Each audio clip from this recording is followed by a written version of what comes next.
Bonjour, qu'il est doux de vous retrouver en ce dimanche. Hier, nous étions en compagnie de Line Renaud.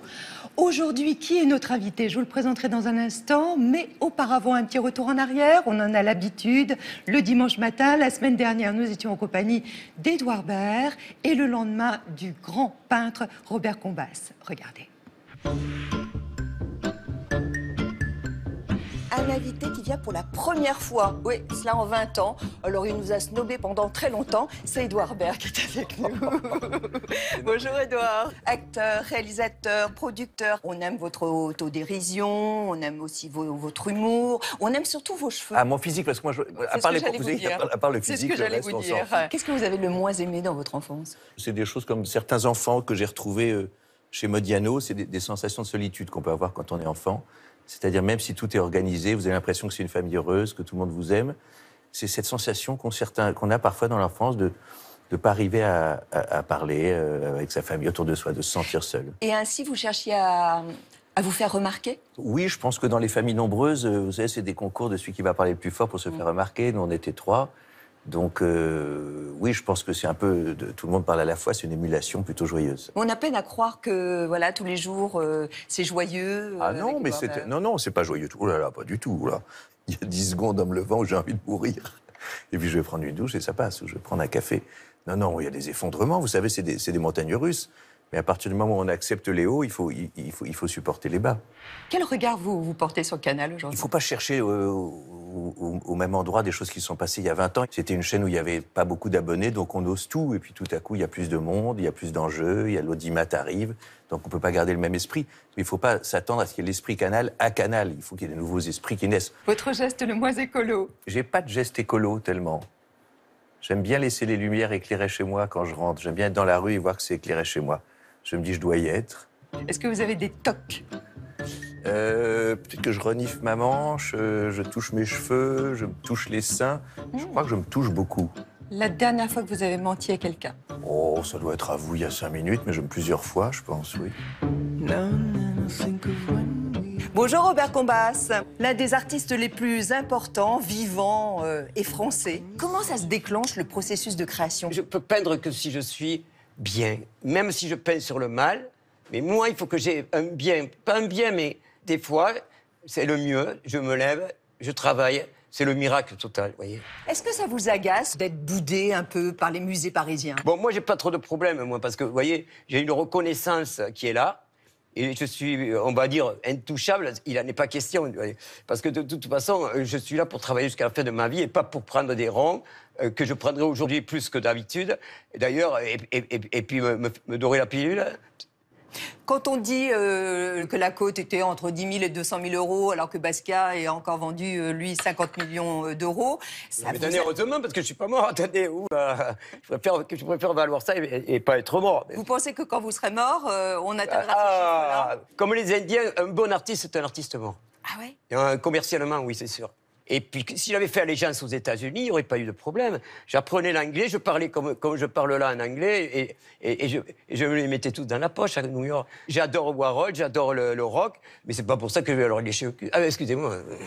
Sur des chaussures comme ça, vous pourriez... Ouais, enfin, écoutez, mais ça ressemble à quoi? Oui, je peux, et très vite, je peux, parce que c'est trop facile, je veux dire. Là, ça devient très élaboré, du coup. Oh, pas très élaboré. Élaboré, c'est tout, un peu plus élaboré, mais... ça ressemble à un graphisme d'un Américain. C'est pas beau, ça? Ouais, mais ça ressemble un peu à Kefari. La maladie que vous redoutez le plus? Alzheimer, surtout, parce que Alzheimer, si je sais que je l'ai, j'ai pas envie de devenir un légume, donc il faut que je me détruise avant, quoi, évidemment. Est-ce que vous pensez être fou? Non, je suis un artiste. Ça veut dire que psychologiquement, intellectuellement, un artiste n'a pas peur de la folie. Symboliquement, on va dire. Donc je ne suis pas fou, mais on pourrait le croire. Parfois, la folie, c'est bien agréable, surtout sur ce plateau de thé au café. En tout cas, merci à Robert Combas de nous avoir fait confiance. Un véritable phénomène. Alors, qui est là? C'est la première fois que nous le rencontrons. Je ne vous en dis pas plus. Quelle est votre profession, s'il vous plaît? Directeur de festival. Votre situation familiale? Pacsé et avec 2 enfants. Est-ce que vous avez une obsession dans la vie? Le cinéma. Et une devise? Une devise qui vient de ma ville de cœur où on dit au travail on fait ce qu'on peut, à table on se force. Quel est votre prénom et votre nom, s'il vous plaît? Je m'appelle Thierry Frémaux.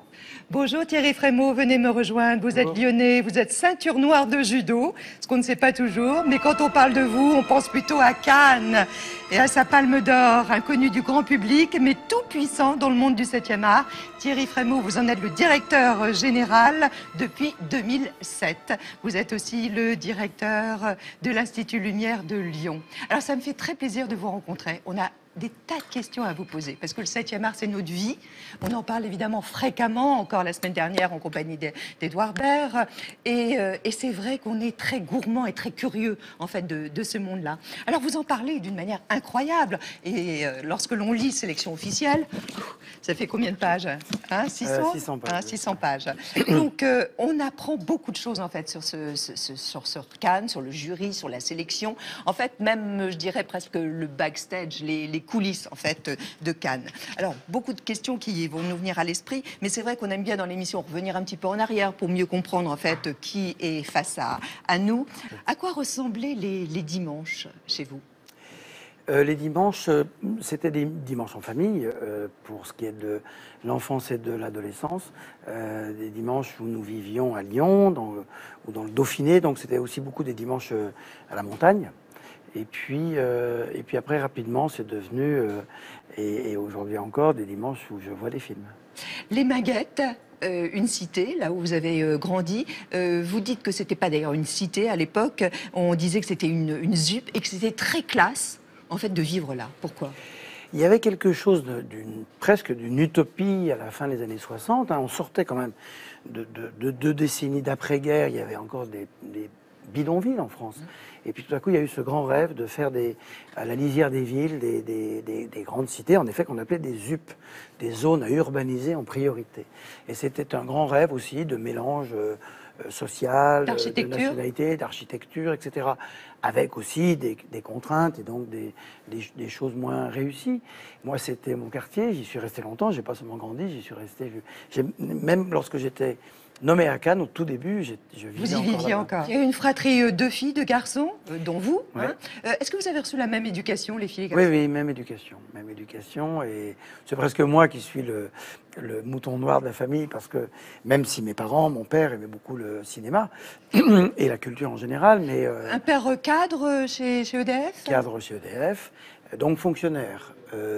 Service public, qui est une chose qui traverse quand même aussi les choix que j'ai fait dans la vie. Fondateur de Radio Canu? Oui, à un moment, c'était la fin des années 70, c'était avant l'élection de François Mitterrand. Les radios n'étaient pas... Et la radio que nous avions fondée, en effet, le studio était à la maison. Bon. Oui, et très engagé. Oui, engagé. Voilà, engagé, guerre d'Algérie, rocardien. Quand nous étions jeunes, il s'était engagé en effet aux côtés de Michel Rocard au PSU. Donc, Et votre mère, que faisait-elle? Et ma mère s'est beaucoup occupée de nous. Ils ont beaucoup voyagé aussi, donc elle a beaucoup accompagné mon père. Et elle travaillait, c'est elle qui m'a appris, bien avant que tout le monde sache le faire, grâce aux ordinateurs, à taper à la machine. Le cinéma, est-ce que c'était un lieu de flirt? Non, parce que j'y allais soit seul, soit avec des copains. Et puis surtout, vous savez, c'est la réplique formidable dans La fièvre du samedi soir, où un moment où Travolta dit à un copain en parlant d'une fille, il dit « Non mais elle croit que parce qu'on a couché ensemble, on va danser ensemble. » Et bien là, c'est un peu pareil. C'est-à-dire, c'est pas... Le cinéma, c'est un truc tellement sacré que... Non, c'était pas... On est là pour voir un film. Alors, ce qui est curieux, c'est qu'en fait, le cinéma, évidemment, vous avez toujours adoré des très jeunes, mais vous avez fait une maîtrise, en fait, d'histoire. Hein, et alors, vous avez été prof de judo. Oui, parce que le judo, le sport en général, mais le judo en particulier, a aussi fait partie de ma vie et jusqu'à... le cinéma, tout me ramenait tout le temps au cinéma. Mais aujourd'hui, tout me ramène aussi au judo, c'est-à-dire que ça reste quelque chose de très cher dans mon existence. Et quand vous êtes judoka, que vous êtes un peu doué, que vous faites de la compétition, vous devenez ceinture noire, vous devenez quasiment automatiquement professeur. Et il y a quelque chose aussi d'une pédagogie, de la volonté de servir l'intérêt général. Et une maîtrise de soi.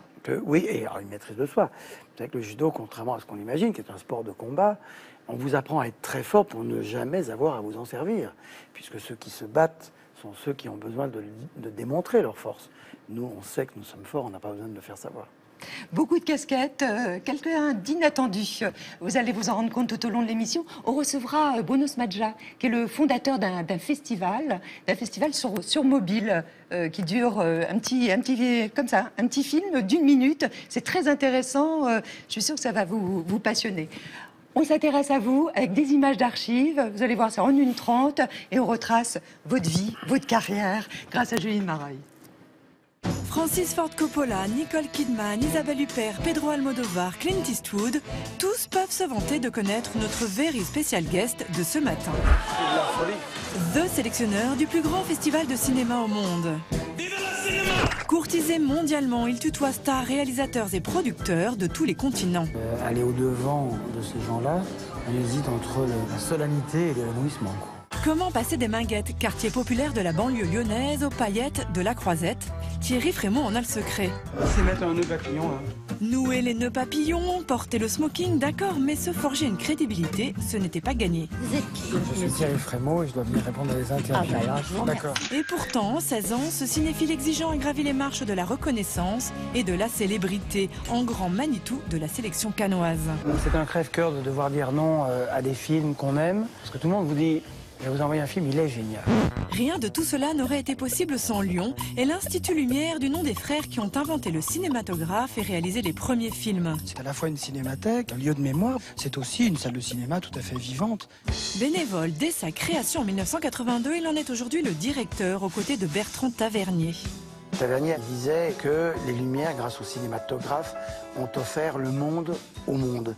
Et c'est ça que nous voulons continuer à faire. Offrir le monde au monde, c'est bien l'objectif de son festival Lumière créé en 2009 et qui récompense chaque année une personnalité. Les Lumières 2009, Clint Eastwood. Clint Eastwood, avant Ken Loach, Quentin Tarantino, Martin Scorsese ou Catherine Deneuve. Tous partagent la devise du festival. Good film, good friends, good food. Une devise qui va si bien à notre invité de ce matin. Et on en revient toujours à la bouffe, quoi. On en revient toujours à la- Si vous pouviez rembobiner comme ça le film de votre vie, vous arrêteriez, vous feriez une pause sur quoi? Je changerais de lunettes déjà, mais sur tous ces moments-là, c'est des moments très beaux. Dans le livre, j'ai aussi voulu montrer que, bien entendu, Julia Roberts, Clint, Martin Scorsese, ce sont des stars, mais c'est aussi des gens qui, là où ils sont, font ce qu'ils ont à faire. Avec beaucoup de sérieux, ils sont du tout imaginés la moindre seconde qu'avant toute chose, ils sont des stars. Non, ils font un travail créatif, artistique, qui les ont fait devenir ce qu'ils sont devenus. Et Cannes, c'est une chose que j'ai découverte en arrivant, que je connaissais, parce que j'étais un grand amoureux du Festival de Cannes avant d'être appelé par Gilles Jacob. Mais j'ai quand même vu à quel point, en fréquentant ces gens de l'intérieur, dans le processus créatif, à quel point rien ne comptait plus que faire ces films. Est-ce que vous vous souvenez de votre premier festival? Oui, je me En souviens. tant que délégué artistique. En tant que délégué artistique, on a vu, je crois, On est en là. 2001, là. On est en 2001. Oui, et je m'en souviens d'autant plus que je suis dans la vie très copain avec Nicole Kidman, et c'était ça, Moulin c'était Rouge. Rouge. Alors, Thierry, on a retrouvé des images, moi, qui me font exploser de rire.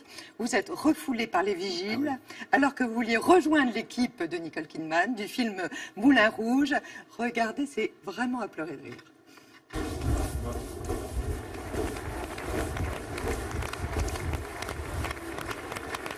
À tout à l'heure. Je vais vous demander de me laisser passer, puisque je dois aller voir l'équipe.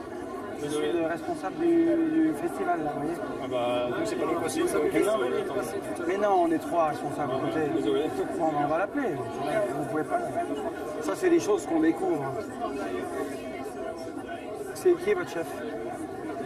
Qui est votre chef? C'est le chef du dispositif, c'est le... Non, je sais. Attendez, quel capitaine? Qui est le monsieur? Il y a trop de monde là. Je suis le troisième membre du trio organisateur. Il faudrait me laisser passer. Allez, vous voyez, c'est compliqué. Je me suis déjà fait, vous voyez.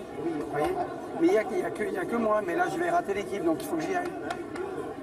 Vos gens m'empêchent de passer. Ils font leur travail. Mais vous, il faudrait me laisser passer là. Et demain, je vous expliquerai. Je vous enverrai un mot pour vous dire qui je suis. Voilà. Merci. Il faut voir que vous êtes un des patrons du Festival de Cannes et on vous empêche de passer pour aller rejoindre l'équipe. Ça calme, non? Ça calme, mais de toute façon j'étais calme parce que je venais de... Quand je suis venu à Cannes, donc la première fois en amateur, même la première année, je suis venu juste pour y être, je ne savais même pas comment on faisait pour voir un film. Et j'arrivais de Lyon en voiture, j'avais une camionnette et je retournais dormir dans les stations d'autoroute, un peu plus haut sur les hauteurs de la ville. Et j'étais au balcon cannois, qui n'est pas la meilleure place. La meilleure place, c'est d'être en bas avec les équipes, à l'orchestre. Et donc, de toute façon, je savais tout ça, mais en effet, l'épisode, là, que ça va me poursuivre toute ma vie. Oui.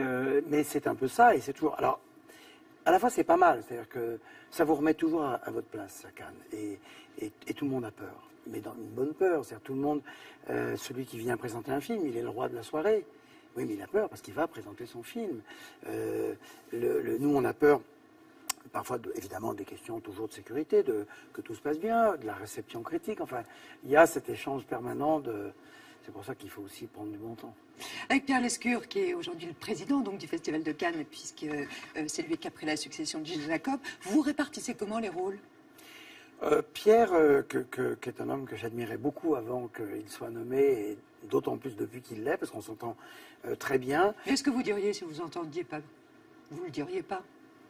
Non, oui, je ne le dirais pas. Encore que, vous voyez, dans le livre, il y a des choses que je dis quand même. Non, non. Vous êtes toujours courtois, tout de même. De toute façon, ça n'empêche pas. On peut avoir des désaccords dans la vie. Les Français sont un peu tendance à penser que quand on n'est pas d'accord, il faut se disputer. D'abord, même se disputer, c'est pas grave. On se réconcilie après. Non, mais à part ça, oui, je vous le dirais sans doute pas pour pas être inconvenant. Mais en l'occurrence, on s'entend très bien. Et lui, il est beaucoup sur les questions de représentation, d'animation du conseil d'administration, parce que Cannes est quand même une institution publique et privée à la fois, et donc il y a quand même beaucoup de travail de ce point de vue-là. Avec 25 salariés permanents? Oui, on est entre 15 et 30 en ce qu'on appelle la période froide, et puis on devient 1500 pendant le festival. Alors il y a le nom de Frédéric Mitterrand qui avait circulé à un moment donné pour remplacer Gilles Jacob. Alors voilà ce qu'il nous a dit il y a quelques semaines dans Théo Café sur le festival. Alors, il y a votre nom aussi qui a circulé pour reprendre le festival de Cannes. Vous étiez candidat, vous? Mais non, il n'a jamais été question. Mais ça aurait été bien. Il n'a jamais été question. Ah non, ça n'a pas été bien. Moi, j'ai pas du tout envie de faire le grand chambellan des stars de cinéma, non. Le chambellan des stars de cinéma, ça vous ressemble, ça? Non, mais parce que Frédéric, c'est sa vision des choses. Alors d'abord, j'aurais précisé qu'en effet, il y avait des grosses rumeurs et qu'il avait très rapidement été très clair en disant non, il n'en est pas question. Ce qui avait été aussi, ça avait simplifié beaucoup la tâche de Gilles Jacob. Mais non, parce que Cannes, c'est pas que les stars. Il y a toujours cette dichotomie entre les stars et les films d'auteur. Et quand on dit les stars, on peut donner parfois le sentiment qu'il y a un peu trop de glamour, un peu trop de tapis rouge, et les films d'auteur, que ce sont des films exigeants, qui est le terme qu'on emploie pour les films un peu ennuyeux. Moi, j'appelle ça les films à structure narrative lente. Ce qui veut dire qu'en effet, mais parce qu'on accepte de la musique, de la peinture. Vous avez reçu Robert Combas, quand on regarde une toile de Combas, c'est pas le même type de travail que le travail d'Auguste Renoir. Bon, en cinéma, c'est pareil, il y a des artistes qui font du cinéma différemment. Et donc non, il n'y a pas que les stars, mais les stars, c'est important. C'est aussi ce qui fait que Cannes est Cannes. Valérie Lemercier, elle a récemment, dans une émission sur France 2 d'ailleurs, proposé ses services comme maîtresse de cérémonie. Vous en pensez quoi? Qu'elle serait parfaite, mais comme elle l'a déjà fait pour les Césars, on essaye souvent de faire en sorte de... Édouard Baird, il n'a pas fait les deux? D'avoir les gens nouveaux. Édouard Baird a fait les deux, mais je crois que c'était nous en premier, il faudrait vérifier, parce qu'on aime bien que Cannes soit... Qui est prioritaire. Oui. Ouais. Alors, vous avez sélectionné, c'était donc votre journal de bord sur la fin donc 2015 du festival, jusque donc au festival 2016. Vous en avez sélectionné, vous en voyez 1869 pour en garder donc que 60. Oui. Ouais. Alors c'est vrai, on se pose tout de suite la question, quoi. Comment fait-on pour sélectionner? Alors j'essaie d'expliquer ça et à un moment je dis, je suis comme tout le monde, c'est-à-dire comme vous. C'est-à-dire, c'est l'instinct, c'est le nez? Oui, il y a un peu de j'aime pas, forcément, mais pas trop. Ouais. La vraie question qu'on se pose, c'est faut-il ou ne faut-il pas? C'est-à-dire, mon travail, c'est d'être sélectionneur à Cannes. Quand vous dites votre travail, mais c'est avec une équipe, j'imagine. C'est avec une équipe. D'ailleurs, je rends beaucoup hommage à tous les gens qui m'entourent, parce que si là, c'est moi qui suis en train de vous Donc parler. il y a un échange entre Oui, vous. beaucoup d'échanges. C'est moi qui signe la sélection. Ensuite, je la soumets à Pierre Lescure, puis après au conseil d'administration. Non pas pour qu'il la remette en cause, ils n'ont pas vu les films, mais par principe, et c'est très bien d'être contrôlé. On ne se contrôle pas soi-même dans la vie en général. Et je signe la sélection, donc quand vous savez que vous avez le final cut, et ben, du coup, vous travaillez très collectivement, ce qui est mon cas. Et les premières disputes, on les a, nous, avant qu'on les ait tous ensemble sur la croisette avec le public, les journalistes, etc. Et du coup, voilà, on choisit les films en se disant que ça sera utile pour eux, les films, ça sera utile pour nous, le festival. On vous a souvent reproché de sélectionner souvent les mêmes réalisateurs dans la compétition. Est-ce qu'on ne pourrait pas penser à une sélection anonyme? Ça serait génial, mais malheureusement aussi, ça serait formidable. C'est-à-dire que nous, on fasse une sélection anonyme, mais aussi que les projections à Cannes se fassent de façon anonyme. Là, on aurait de belles surprises. Ça changerait les choses, non? Vous croyez Oui, pas? parce que l'effet de signature compte. Bien Bon, sûr. après, c'est ce qu'on appelle des auteurs. Il y a des cinéastes qu'on aime et dont on a envie de suivre le travail. On va voir en fait un Haneke ou un Ken Loach ou les frères Dardenne. Oui, et Martin Scorsese dit toujours que on devient un cinéphile quand on commence à parler non plus des acteurs, mais du nom des metteurs en scène. Et oui, bien sûr, il y a ça, surtout en France. Hein. La France reste le plus grand pays de cinéphilie au monde. Ça ne veut pas dire qu'il faut qu'on s'arrête et qu'il ne faut pas qu'on continue à se réinventer. Mais la France, et tous les Américains nous envient. Vous savez, Cannes est un fleuron français. Et les Américains admirent beaucoup ce qu'est devenu le Festival de Cannes. Vous êtes parfois déçu par le palmarès? Non, oui, non, je ne le dirais pas, parce que je ne commande jamais le palmarès, parce que son principe est subjectif. Vous avez 9 personnes. À l'intérieur de vous, sûrement. Ah ben, oui, moi j'ai des désaccords. Alors, déçu, pas déçu. J'ai coutume de dire que le Festival de Cannes, que la Palme d'Or, c'est comme Paris-Roubaix, la course cycliste, dont on dit que c'est une loterie, mais que c'est toujours un grand champion qui gagne.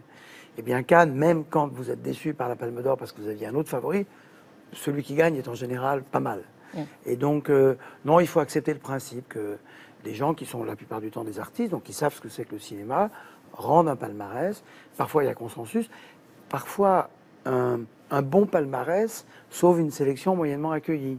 Mais parfois, c'est le contraire. Une bonne sélection est peut-être un petit peu amoindrie par un palmarès qui n'était pas celui espéré. Mais espéré par qui? Par les commentateurs. Après, tout ça va rejoindre la vie normale. Vous dites, Thierry, que les Américains nous envient le Festival de Cannes. Vous auriez aimé avoir à Cannes le film qui a été primé, La La Land. Pourquoi ça ne s'est pas fait? Je le raconte dans le livre parce que le film devait être prêt pour nous. Cannes, tout le plus grand festival du monde qu'il est, ne peut faire qu'avec ce qu'on lui montre. Et le cinéma est aussi question de saison, les films sont prêts, pas prêts. Et longtemps, il a été question que le film soit prêt pour Cannes. Et Damien Chazelle, son rêve était de venir à Cannes. Et puis, au moment du montage, ça a pris plus de temps que prévu. Et donc, on n'a pas vu une demi-image. Et j'ai dû, à regret, renoncer à l'idée de le voir. Et je l'ai découvert, il était à l'ouverture du festival puis du festival de Venise au mois de septembre. Qu'est-ce que vous avez envoyé comme message d'amitié à Isabelle Huppert? On s'est même parlé, elle était en voiture, elle arrivait au Golden Globe quand on s'est parlé au téléphone, surtout que je devais y aller, finalement je n'ai pas pu. Et je lui ai envoyé un message d'amour à Isabelle. Qu'est-ce qu'on dit dans ces cas-là? Je lui ai dit que mes cris face à la récompense qu'à coup sûr elle obtiendrait s'entendraient de la France à la Californie. Vous misez pour un Oscar? Elle a tout à fait ses chances. Elle est l'actrice qui a gagné le plus de prix. Vous savez, c'est vraiment une saison des prix aux États-Unis. Chaque ville a ses propres prix, chaque journal, etc. Chaque académie. Et elle en a gagné beaucoup plus que toutes ses rivales. Mais on ne sait jamais. Une présidente du Festival de Cannes, ça va se produire un jour? Ça, c'est bon. Oui, une seule fois. Non, pas du tout. Non, pas du tout. Non, ça c'est très peu. Non, très peu. Sur 70 éditions. Oui, surtout qu'on a commencé par prendre 20 ans de retard, puisque la première présidente fut Olivia de Havilland, d'ailleurs, qui est toujours là, qui vit à Paris. Et en plus, c'est drôle parce qu'elle fut la première actrice à rompre le contrat, le système des studios, pour rendre leur liberté aux actrices et aux acteurs. Et elle a été la première femme présidente, suivie dès l'année suivante par Sophia Loren. Non, il y a eu souvent Françoise Sagan, on le sait, Isabelle Huppert. Non, récemment, Diane Campion, Isabelle Huppert. Non, il y a quand même tous les 2 ou 3 ans. Enfin, vous reconnaissez d'ailleurs dans votre livre qu'il n'y en a pas suffisamment. Je le reconnais d'autant plus que, d'abord, c'est la vérité, donc il faut le dire. Et qu'ensuite, la question de la présence féminine dans le cinéma en général, est posée, parce que pendant longtemps, c'était plutôt une activité masculine, et qu'aujourd'hui, c'est quand même de moins en moins le cas. Donc, il y a de plus en plus de femmes. La seule chose qui, parfois, m'énerve un petit peu, c'est, on ne parle de ça que pendant Cannes, et pas le reste de l'année. Or, c'est toute l'année qu'il faut se poser ces questions. Et deux... Vous savez qu'on ne parle pas seulement pour le cinéma, on le parle aussi pour la BD, pour le Festival d'Angoulême notamment. Oui, mais même, il y a 25 chefs 3 étoiles en France, il n'y a qu'une seule femme chef, qui est Anne-Sophie Pic. Et non, et surtout à part ça, c'est important, le cinéma et la cuisine, mais je crois que dans la vie en général, il y a des choses plus importantes relatives à la position des femmes et aux violences qui leur sont faites, qui sont plus importantes que le cinéma. Thierry, est-ce que vous avez déjà choisi, je sais que vous ne me donnerez pas le nom, mais est-ce que vous avez déjà choisi votre président ou votre présidente? Oui. Ah ouais. Mais je vous le dirai pas. Ah bah non, je me doute bien, parce que là, ce serait un super scoop. C'est un homme. Vous avez dit votre président ou votre présidente? Oui, mais bon, j'y crois pas, là, la présidente. Bon, ce sera un homme. C'est bizarre, vous êtes muet, là. Non, parce que ça, Gilles Jacob, parce qu'il a été mon professeur, mais il m'avait dit, il faudra apprendre, non pas à mentir, mais à mentir par omission, être capable de tenir. Ça, vous le faites bien. Voilà, oui, on a inventé le secret un peu. Je voudrais que vous vous rendiez là, sur cette chaise.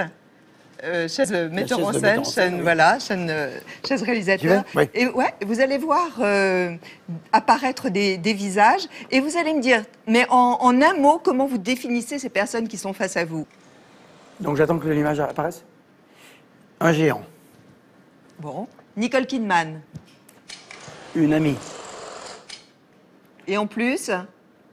Une femme bien. Ensuite?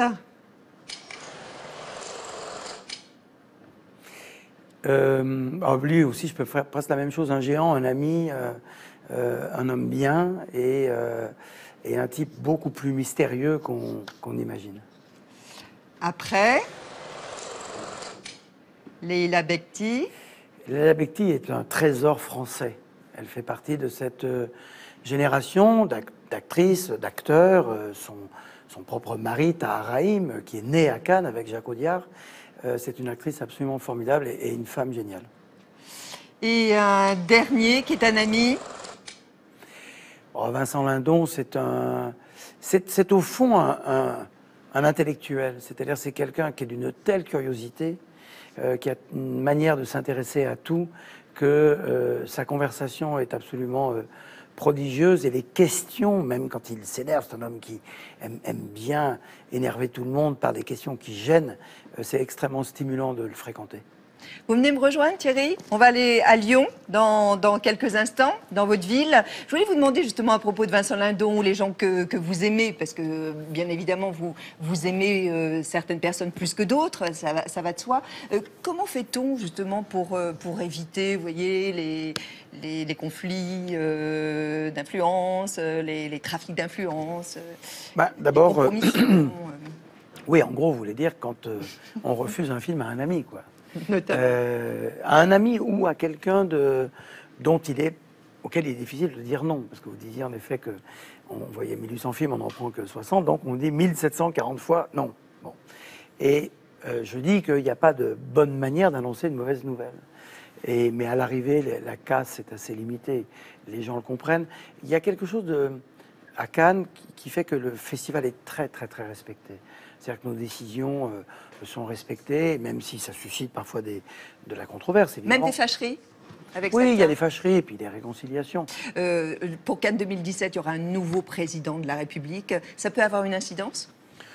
En France, il y a un truc assez formidable, c'est que tous les présidents de la République, gauche-droite, d'abord dans leur rapport évidemment aux grandes institutions, donc à Cannes, mais même dans leur rapport au cinéma, au grand combat que mène le cinéma français, la défense du droit d'auteur, la défense de la diversité, l'idée qu'il faut qu'il y ait de tous les cinémas, et que l'engagement public soit fort sur les salles de cinéma également, il y a une permanence. Donc, quel que soit le futur président de la République, et en l'occurrence, quand on voit ceux qui se présentent, on est ça n'a pas d'impact. Non. Et en tout cas pas sur le festival de Cannes. Et c'est important qu'ils viennent? Alors, seul Jacques Chirac est venu. C'est pas beaucoup, lorsque hein, c'est compliqué pour... Alors, en plus, il est venu, il n'a pas monté les marches. Il est venu pour déjeuner en journée. Et avec chaque président de la République, on l'évoque. Mais je crois que l'image d'un président de la République en smoking, quand bien même c'est la 70e édition et l'édition anniversaire qui monte les marches, vous imaginez s'il y a un problème au même moment dans le pays, on dira il était à Cannes au lieu de s'occuper des... Donc il faut aussi faire attention. Et il y a un respect, je me souviens en avoir parlé avec Nicolas Sarkozy, avec François Hollande, et les deux ont dit non, mais on ne peut pas venir à Cannes. Donc ils nous soutiennent de loin, mais ils soutiennent tout à fait ce qui est encore une fois un fleuron français. On a passé un moment avec vous, c'était à Lyon, dans votre ville. Alors, tout se passe en vélo. Hein. Alors, on est allé dans différents endroits de Lyon. Ça permet d'ailleurs de découvrir cette ville qui est absolument magnifique. C'est Juline Mareuil et Julien Heurtier qui vous ont accompagné. Lyon est pour moi ce que les villes sont pour les gens qui sont originaires. Alors Brassens se moquait de ceux qui sont nés quelque part, mais lui, il était de Sète. Alors moi, je suis un peu de Lyon, quoi. À droite, là. Je suis toujours à vélo dans Lyon, dans Paris surtout. Le vélo ramène à une part d'enfance. Tous les garçons qui slaloment un peu dans les bagnoles. J'aime bien le geste, j'aime bien me mettre en danseuse. Regardez comme c'est beau, là. Oui, comme on a des métiers où on mange beaucoup, c'est toujours bien d'être sûr de faire un peu de sport chaque jour. Vous nous emmenez où? Comme par hasard, dans une salle de cinéma. On est ici dans une salle de cinéma, le Bellecour. L'Institut Lumière a sauvé 3 salles d'arrêt essai de Lyon, parce qu'une salle de cinéma qui ferme ses portes et devient un magasin de chaussures, un magasin de fringues, ne redevient jamais une salle de cinéma. Le cinéphile que je suis devenu, c'est construire dans ces salles qui avaient été fondées par Roger Planchon. Et puis moi j'aime bien, quand on se promène dans les rues d'une grande ville, qu'on voit marqué cinéma. C'est comme ça qu'on a grandi, il ne faut pas que ça disparaisse. Je ne m'embête pas au cinéma, moi. Même si le film est un peu ennuyeux, il y en a, ben, je m'ennuie pas. Je m'ennuie, bien sûr, comme tout le monde, mais je m'ennuie pas de m'ennuyer, quoi, voilà. Je suis au cinéma. Ici, c'est la rue des Marronniers, un lieu de perdition où il y a de très très bons restaurants.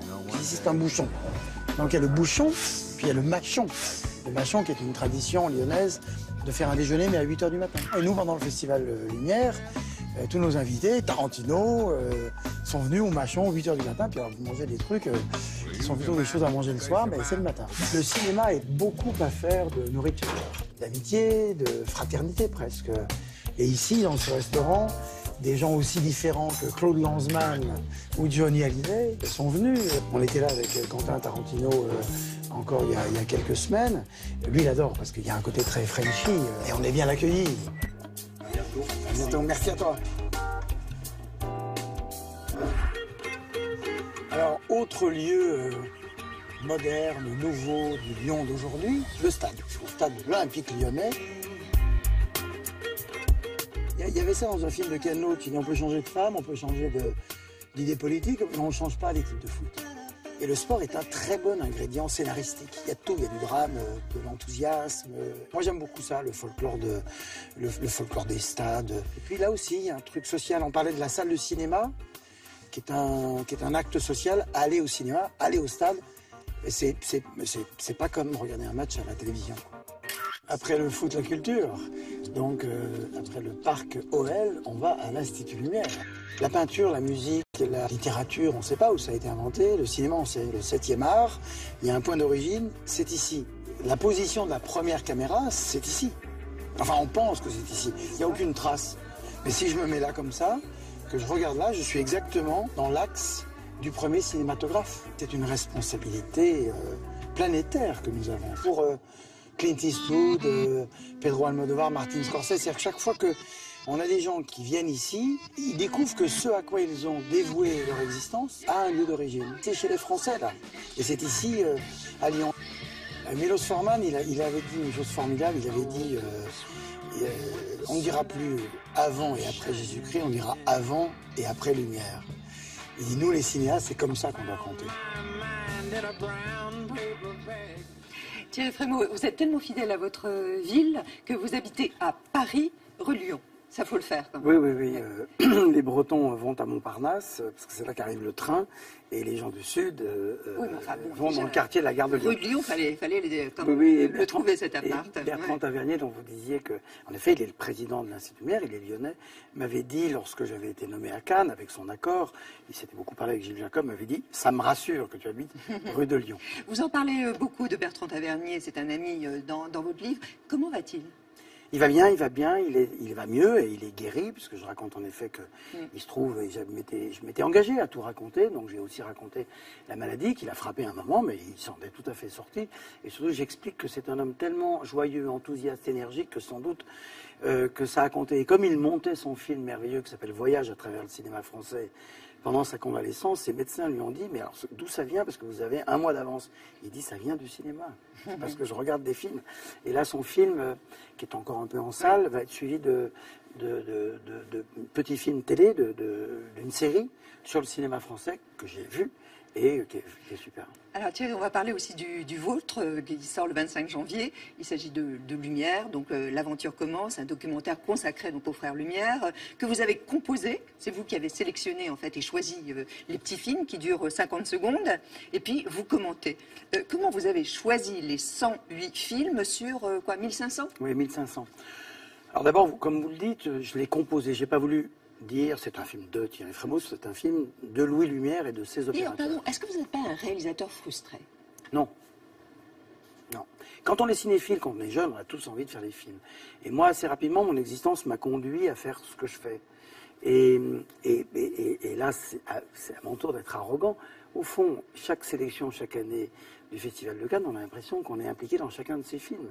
J'ai presque l'impression que tous ces films, c'est comme si je les avais non pas réalisés, mais produits. Et donc, j'ai bien assez encore une fois, de compensation. Donc, pas de frustration. Donc, aucune frustration. Donc, vous avez composé ce film sur les... Oui, voilà, il y avait... Alors, les films Lumière, il y en a 1500. J'en connais très bien 700-800. Et j'en ai choisi une centaine qui disent bien pour un premier film, parce que peut-être qu'on en fera d'autres, si en tout cas celui-là connaît quelques succès, pour un peu expliquer que l'inventeur du cinéma était aussi un cinéaste. Il est le dernier de la chaîne des inventeurs et le premier de la chaîne des cinéastes, des créateurs. Mais comment ils se répartissaient la tâche tous les deux? Oh, c'est surtout Louis. Mais comme ils étaient très frères, c'était pas jumeaux, mais ils faisaient tout ensemble. C'est Auguste lui-même qui a dit non, mais le vrai inventeur, c'est mon frère, c'est Louis. Il était comédien, Auguste? Alors du coup, Auguste faisait l'acteur. Il apparaissait, ouais. Voilà, il apparaissait parce que genre, vas-y Auguste, mets-toi là parce que je voudrais faire. Et ils se sont posé des questions de cinéastes que tous les autres cinéastes depuis jusqu'à aujourd'hui continuent de se poser. Je parle de quoi? Je le raconte comment? Je mets où la caméra? Et c'est un peu ça que ce film explique, tout en montrant des choses, je trouve, et alors là, je ne parle pas de mon film, mais des films Lumière, c'est génial. C'est extraordinaire. C'est comme découvrir Lascaux, la grotte Chauvet, c'est-à-dire que les premières images du monde étaient déjà du pur cinéma. En plus, il y a plein de films très drôles. La bande-annonce. Devant elle, une nouvelle invention, le cinématographe. L'aventure commence. 17 mètres de pellicule, 35 mm de large, 50 secondes d'une éternité qui dure encore. Il y a eu beaucoup de drôles de machines avant le cinématographe, mais aucune après lui. Lumière, c'est aussi le témoignage clinique d'une époque, de métier, d'un lieu, d'une tradition, sans reconstitution. Lorsque Louis Lumière tourne ses premiers films, tout est là d'emblée et définitivement. Il fut le dernier des inventeurs et le premier des cinéastes. Et dès l'origine, il a fait de ce qui deviendra le 7e art quelque chose de joyeux, de tendre et d'universel. Est-ce que la parole est très manquante? Non. Non, d'ailleurs, c'était pas du tout le destin du cinéma de devenir parlant. Ça pouvait rester un art visuel où on racontait des histoires en collant des scènes les unes avec les autres. Et puis c'est devenu parlant. Il y a des gens qui ont renaclé. Chaplin a utilisé le langage. Et puis il y a des gens qui, au contraire, Pagnol, Guitry, en ont fait, Romer, en ont fait des choses absolument sublimes. C'est un art total et tout contribue à en faire son histoire et sa splendeur. Ça coûtait combien une séance de cinéma à l'époque? C'était cher parce que les premières séances, la première séance qui était à Paris, le 28 décembre 1895, boulevard des Capucines, c'était 1 franc quand un journal coûtait 10 centimes. Donc c'était un petit peu plus cher. C'était un peu luxueux, oui. Un peu luxueux.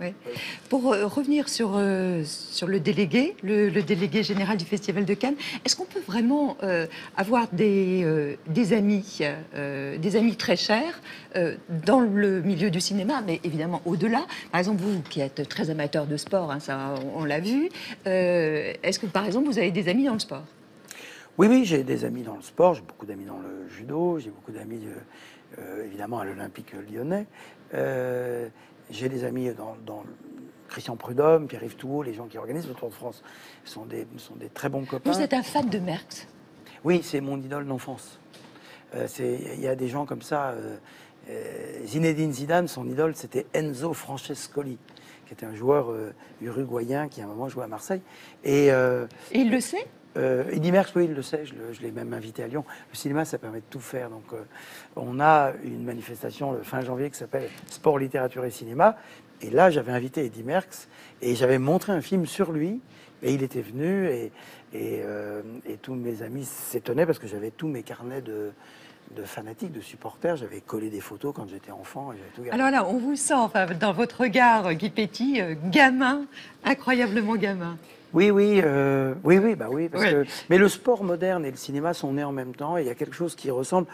Je crois que si, et je ne parle pas de moi en l'occurrence, mais il y a là quelque chose de formidable. Je dis, le premier personnage de l'histoire du cinéma, c'est le peuple, mais le sport, le cinéma, on est tous ensemble, quoi.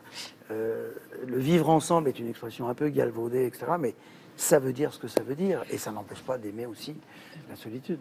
Thierry Frémaux, vous avez aussi un très bon ami que le public connaît bien. Alors c'est assez inattendu. En fait, c'est Laurent Gérard, qui est un grand ami à vous. Vraiment, vous êtes très liés tous les deux. Et puis, on a rencontré aussi Mélanie Laurent, parce qu'elle a de très bons souvenirs à vos côtés. À chaque fois, elle est primée quand elle est proche de vous. Alors, tous les deux, ils ont croisé leur regard sur vous, Thierry Frémaux. Thierry, il fait partie de ces belles rencontres qu'on fait dans une vie. Un de mes premiers souvenirs, je crois que c'était une cérémonie des Césars. Il était tout près de moi quand j'ai eu le César du meilleur espoir. Et la dernière fois que j'ai été au César, c'était avec le documentaire Demain. Et je me suis assise, il était à côté, il m'a dit « Je te signale qu'à chaque fois que je suis à côté de toi, t'as le César. » Donc j'ai dit « Mais en fait, t'es mon porte-bonheur depuis des années. » Il a cette passion, non seulement de son métier, mais de plein d'autres choses autour. C'est-à-dire qu'il va aussi bien parler à Clint Eastwood ou à Almodovar que de tracteur avec le paysan du coin. Un homme qui a un pouvoir insensé, qui décide de choses incroyables par rapport au métier, et qui en même temps reste quelqu'un d'adorable, d'extrêmement généreux, toujours aussi passionné, passionnant du coup. Thierry ne se vante jamais de ses amitiés célèbres, non. Je pense qu'il y a plus de gens qui se vantent de connaître Thierry Frémaux que l'inverse. Il a une espèce d'âme d'enfant avec des responsabilités d'adulte. Thierry, c'est un peu le sourire qu'on retrouve au-dessus des marches, quoi. C'est-à-dire qu'on a l'angoisse en bas des marches, on a ce petit moment complètement surréaliste. Et puis tout d'un coup, on le voit en haut des marches, et puis on vient le voir comme ça, et on lui donne tout notre tremblement et toute notre émotion, et son regard nous apaise. On rit beaucoup avec Thierry Frémaux. On se tape sur les cuisses quand on voit des films turcs de 3 heures ou des films ouzbeks aussi de 8h30. Là, c'est la grande rigolade. C'était une année où c'était Tarantino qui était mis à l'honneur et il m'a appelé en me disant « Mélanie, il faut que tu viennes à Lyon pour chanter. » Je dis « Ah non, parce qu'en fait, je suis enceinte, Thierry, et je vais accoucher, en fait. » Il me dit « Oui, non, mais viens avec ton bébé. » I was 5 and he was 6. We rode on horses made of sticks. Comme quoi, on peut pas lui dire non, parce que vraiment, j'ai accouché et une semaine après, j'ai chanté devant cette grande salle avec tellement de gens. Voilà, gros coup de stress. Il a le sens du partage, il a le sens de la fête. Vous chantez des chansons de Brassens par cœur, d'Henri Tachant, de Pierre Perret, de Serge Lama. J'ai entendu dire qu'il aimait chanter, beaucoup. Et que voilà. Donc ça, je sais pas, j'aurais adoré voir ça. Lui, il m'a vu chanter, mais moi, je l'ai pas vu. Vous ne pouvez rien refuser à Mélanie. Non. C'est impossible. Ah, vous êtes d'accord avec moi. Regardez, il y a un micro. Il y a un micro, voilà, qui qui est là, qui est placé là. Vous allez vous mettre devant, s'il vous plaît. Toujours pour faire plaisir à Mélanie, pas Mais pour vos nous, autres bien invités, ils évidemment. ont eu à faire des choses pareilles? Et vous avez deux géants qui arrivent, c'est-à-dire Brassens et Serge Lama. Thierry Frémaux, les bancs publics. Les amoureux qui se décollent sur les bancs publics. Bancs publics, bancs publics. En se foutant pas mal du regard oblique des passants honnêtes. Les amoureux qui se bécotent sur les bancs publics. Bancs publics, bancs publics. En se disant des je t'aime pathétiques. Ont des petites gueules bien sympathiques. Serge Lama. Le Pigalle, dans toutes les gares, j'attends les filles de salle. Je fais tous les endroits que les îles condamnent. Même qu'un soir, par hasard, j'y ai retrouvé ma femme. Je m'en vais voir les petites femmes de Pigalle. C'est mon péché, ma drogue, mon gardénal. Et je suis content, je suis content, je suis content, je suis content, je suis cocu, mais Content. Merci beaucoup Thierry. Génial. C'était nul, bah non. Ah non, mais ça va faire plaisir à Mélanie. Non, parce que oui, mais quand on chante, c'est en fin de repas, on est entre nous, et là, vous me faites faire ça devant tout le monde. Bon. Non, je suis pas chanteur du tout. On était que tous les deux. Mais alors, qu'est-ce que c'est la chanson française pour vous? Alors, moi, je considère que mon éducation intellectuelle, mon rapport au monde a été beaucoup façonné par les chanteurs, par Brassens par exemple, par en effet Serge Lama, Pierre Perret dont on a parlé, Henri Tachant qui était un chanteur, qui est un chanteur à texte. Ça m'a beaucoup, Léo Ferré bien sûr, Brel, Barbara, voilà, il y a quelque chose d'un art de la versification et puis de l'émotion, de l'amour. Je raconte que par exemple chaque année je choisis une chanson à Cannes, et pendant laquelle je me change. Donc cette année, c'était une chanson, un trésor très méconnu. Vous changez Quand je me change, je me mets en smoking. Ouais, d'accord. On est dans nos bureaux, nous. On est, bon. Ouais. Et c'était La Princesse et le croque-note de Georges Brassens. Et l'année d'avant, c'était une chanson de Bernard Lavilliers. Non, pour moi, ça compte Et cette année, énormément. ce sera Je ne sais pas choisi encore. Peut-être ce grand chef-d'œuvre de Léo Ferré qui s'appelle La mémoire et la mer. Ah, bien sûr. Bon, donc Thierry Frémaux est aussi un crooner, sachez-le. Je voudrais qu'on reçoive Bruno Smadja. Bonjour Bruno Smadja. Vous êtes le fondateur du Mobile Film Festival. Bonjour. Vous connaissez Thierry Frémaux, bien évidemment. Voilà. Alors, on avait envie de parler de vous, de ce festival qui existe déjà depuis 12 ans. Oui. Ouais. Et qui se passe en fait sur le mobile. C'est-à-dire que tout le monde aujourd'hui peut être réalisateur en définitive. Oui, mais tout le monde ne doit pas être réalisateur. Comme le disait justement Emmanuel Berco, notre présidente cette année. Et c'est extrêmement important. Nous, on a essayé de donner l'accès en cassant les codes économiques et les contraintes économiques surtout, pour permettre à chacun d'y participer, parce que chacun a un téléphone dans sa poche. Mais après, tout le travail, c'est de savoir écrire une histoire, de savoir raconter une histoire. C'est pour ça qu'on a mis une deuxième contrainte, qui est une contrainte d'1 minute. Pour justement obliger les réalisateurs et les réalisatrices à faire un travail de narration encore plus important et encore plus ciselé, je dirais. Alors vous avez trouvé des pépites, j'imagine, en 12 ans. Oui. On a trouvé des pépites, on a trouvé des talents, on a trouvé des talents qu'on essaye d'accompagner, puisque l'idée c'est d'être une forme de tremplin et une dynamique pour les aider à se professionnaliser. Et donc, oui, on a des très très beaux talents, des très très beaux films, et on a en particulier Morgane Simon, qui cette année sort son premier long métrage, qui a été un lauréat du Mobile Film Festival il y a 7 ans, et qui a reçu la mention spéciale du jury au festival de Saint-Sébastien, un grand festival de cinéma aussi. Et donc on est très heureux parce que passer du tout petit téléphone voilà, au rêve que nourrissent tous les réalisateurs, celui dans une salle de cinéma avec un long métrage, c'est le but de chacun. On regarde un exemple, c'était un film qui a été primé l'année dernière. Absolument. Et qui parle évidemment de climat. C'était au moment de la COP21.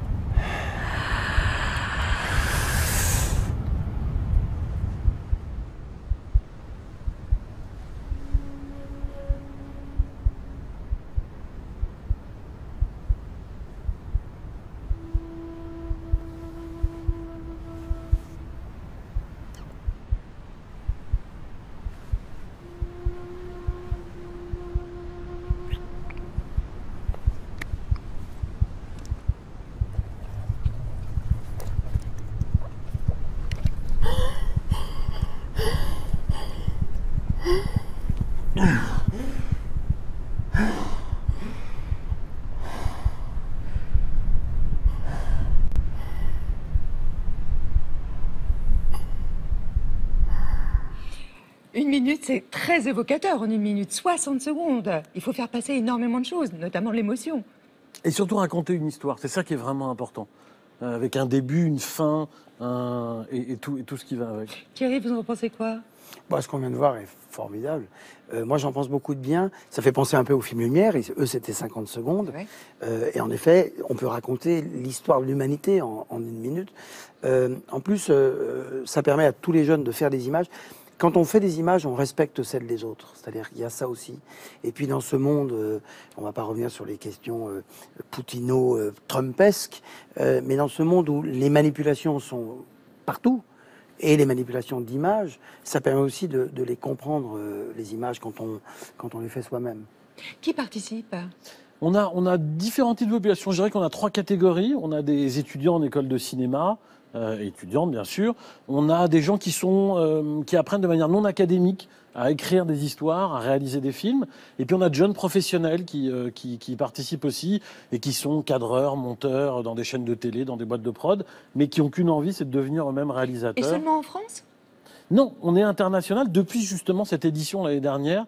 Et c'était une grande émotion parce que les Nations Unies sont venues nous voir pour nous demander d'organiser une édition autour du changement climatique pour la COP21, comme vous le disiez. Et ça nous a permis de devenir internationaux. On a eu 70 pays qui ont participé. Et cette année, à nouveau, on est international. Et c'est assez merveilleux de voir le regard, et c'est ce que j'aime énormément dans Cannes, c'est le regard du monde et le regard de chacun, parce que ce téléphone mobile est dans les mains aujourd'hui de tous les pays dans le monde entier, qui nous racontent des histoires. Et d'ailleurs, l'année dernière, un des réalisateurs était comorien, il a eu le prix international. Et en ce moment, on est en train de l'accompagner pour réaliser son film. Donc avec un peu d'argent derrière, j'imagine? Avec de l'argent, parce que tous les ans, on remet 2 bourses avec BNP Paribas de 15 000 € chacune, qui permettent de réaliser un court-métrage dans l'année qui suit. Et tous les ans, on sort de nouveaux courts-métrages. Et puis un appel pour ceux qui ont envie de participer, de voter, puisque vous faites appel au public. Absolument. Pendant un mois. Exactement. Jusqu'au 21 février, ils pourront découvrir les films, parce qu'on les a tous mis en ligne sur mobilefilmfestival.com. Ils pourront voter, ils pourront découvrir les films. On les a sous-titrés en français et en anglais pour les rendre accessibles au plus grand nombre. On a des films iraniens, des films népalais, des films du monde entier. C'est vraiment merveilleux. Et ils pourront les découvrir, les partager le plus possible sur les réseaux sociaux. J'adore l'enthousiasme de Bruno. C'est bien. Formidable. Heureusement qu'il y a des gens comme ça. Merci beaucoup, Bruno. Merci. Alors, Thierry, vous connaissez l'épreuve? L'épreuve qui suit? Ah oui, ça s'appelle un dos à dos. Un dos à dos. Allez, tant pis, on y va.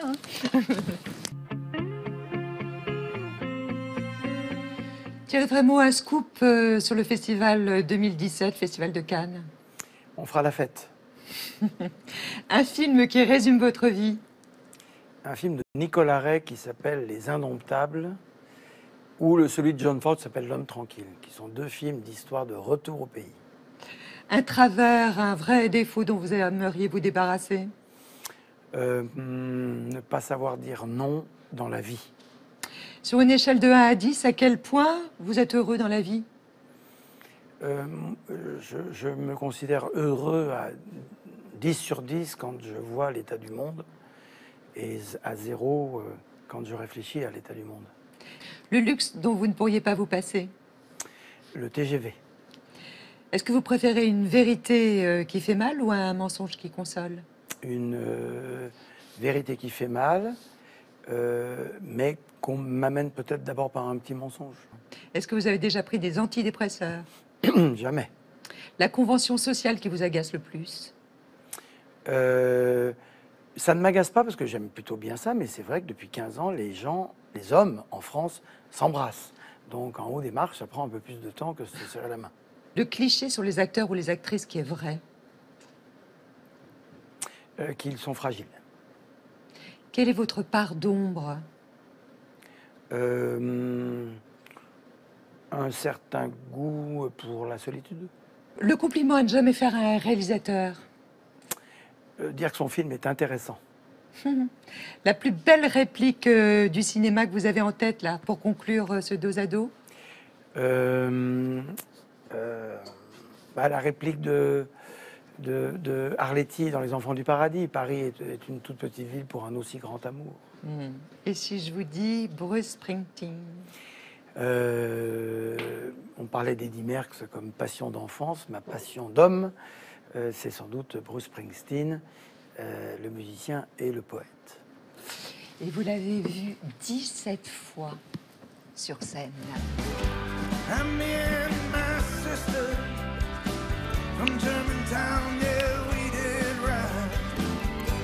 Cette fois sur scène et en dansant. Ah bah oui. On a choisi la bonne chanson? Bon, il a fait que des belles chansons, donc vous pouvez pas mal tomber. Vous le connaissez?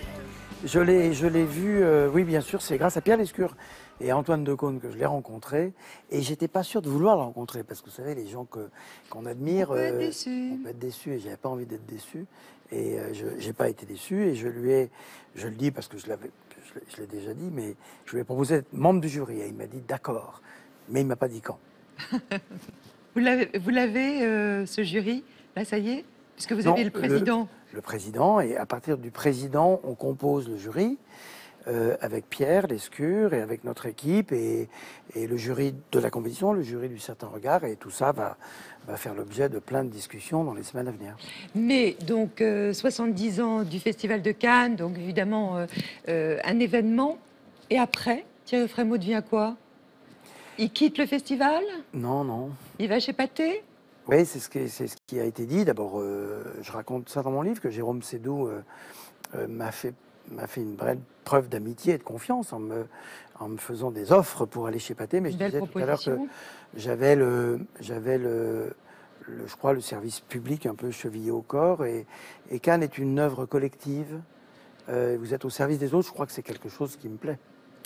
Est-ce que désormais, après les 70 ans de Cannes, France Télévisions vous accompagnera et accompagnera le festival? Eh bien, si c'est pour en parler, nous avons une longue fidélité avec Canal+, mais en effet, les conversations reprennent régulièrement, et j'admire beaucoup ce que France Télévisions fait pour le cyclisme, le vélo et le Tour de France à l'occasion du Tour de France. Le tennis. Le tennis à l'occasion de Roland Garros. Et voilà.